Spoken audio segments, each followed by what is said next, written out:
Hiligaynon Historaturi. Ang Hiligaynon ay isang uri ng mga tao dito sa Pilipinas. At ang wika ng mga Hiligaynon ay parang nasa mga Ilonggo at nasa Negros Occidental.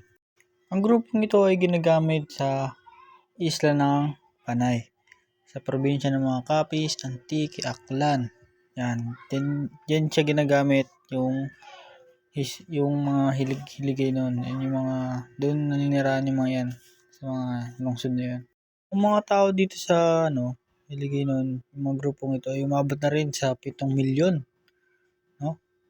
Kasama na yun sa loob at sa labas ng bansa. At may mga 4 na milyon na marunong gumamit ng kanilang mga wika.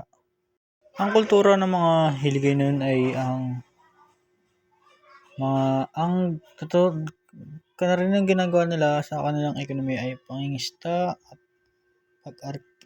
pagtatanim, agriculture. Then may ginawa na rin silang isang estatwa sa Iloilo. Yan.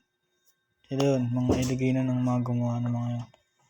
Then marunong din sila gumawa dun sa mga habil ng mga tela. Mga tradisyon at mga paniniwala ng mga Hiligaynon. Ang Hiligaynon ay naniniwala sa mga tiktik, sa mga manananggal, sa mga mangkukulam, mga balbal. Mga tradisyon nila is naniniwala rin sila sa mga mga okasyon. Mga ganyan, yan yung mga tradisyon nila.